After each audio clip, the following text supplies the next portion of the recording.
sa ano ba ito ganyan? Pag nag-trailer na.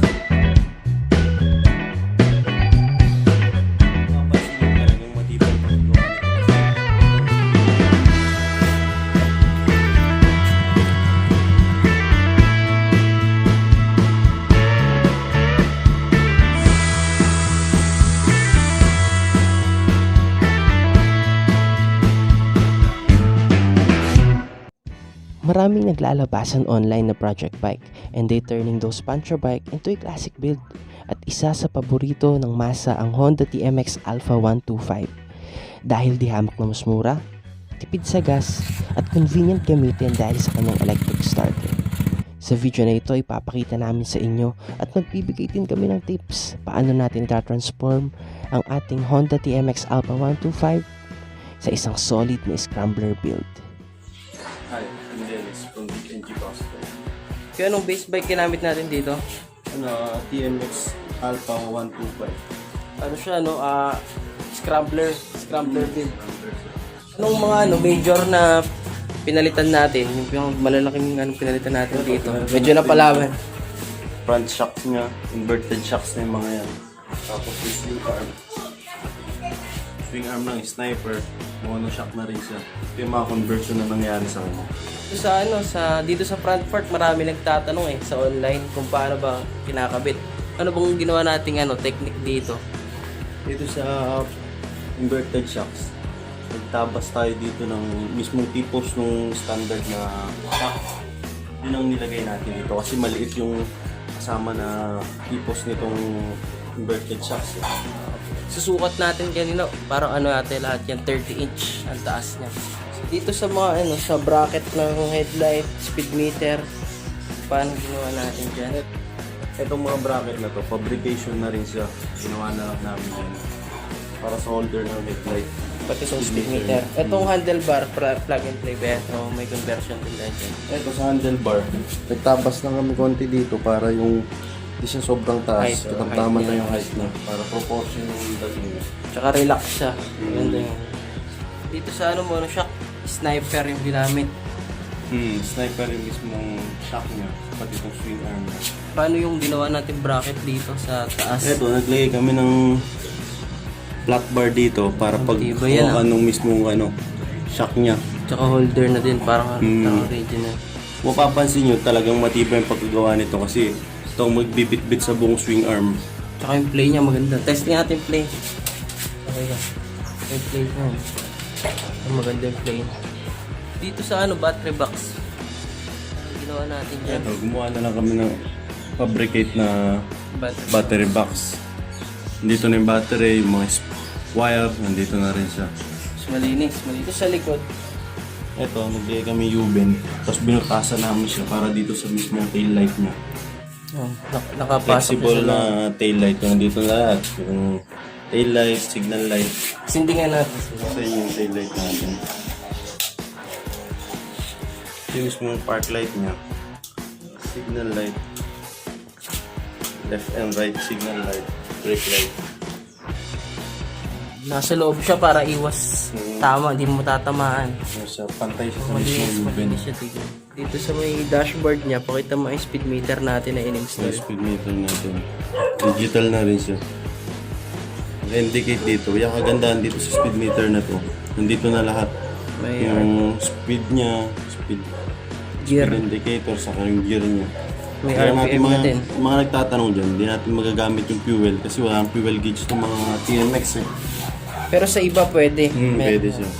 Fender, marami nagtatanong kung saan doon na-score paano natin ba ginagawa yan? Ito inverted shocks. May kasama na siyang pagtornilyohan na tatlo doon. Bali nagpabricate na lang kami ng holder para dito sa mismong fender niya. Kasi yung design natin is Scrambler. Kaya dito namin nilagay yung mismong fender niya. Set fender niya sa likod. Bali kami dito, nagpabricate kami ng holder niya na nakadikit na dito sa mismong swing arm para nakapix yun. Kasi yung kasama siya sa play. Hindi tatamaan. Yung bike natin. Kasama siya. Sa itong clearance sa gulong saka sa fender. Stable na Stable lang yun. Ang dito conversion. Ito ito kinonvert siya ng disc brake. Convert kami ng disc brake dito. Bali, gumawa kami ng holder niya na lang para dito sa dalawang pagtornilyuhan na. Doon sa inverted shock. Inalign na lang namin siya para dito sa mismong disc niya. Tapos ito, anong tawag dito? Para saan? Ito, speed meter sensor niya. Ito na Sensor, yung mismo no? sensor. Makita niyo ito, may mga magnets siya. Pag dinaanan niya, count yung speed niya. Cable-less na yung speed meter. Yung skid plate natin, fabricated na rin ito. Ginawa namin para sa mga putik. Sa mga Mas putik. Tsaka yung mga solid na bato, ganyan. Pag nag-trail na ng off-road. Yung isa yata si Scrambler type. Ano bang ginagamit natin na gulong? Anong size ng gulong? Dito sa likod niya, nagpalit tayo ng 3.0 na rim.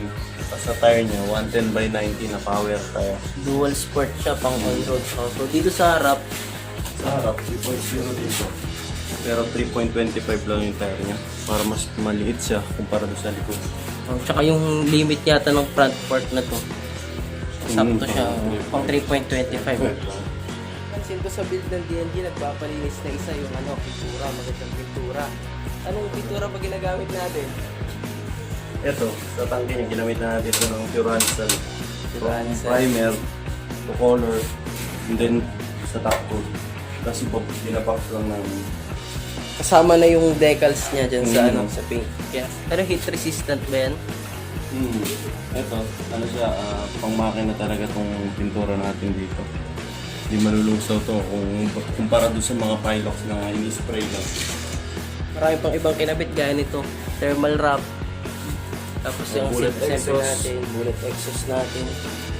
Tapos yun, may mga guard pa siya dyan. Na-designan din. Guard ng inverted. Headlight grill, side mirror, handle grip. Maraming pinalitan. Kaya nag-iba rin talaga itsura niya. Halos walang natira dun sa stock.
So that's it.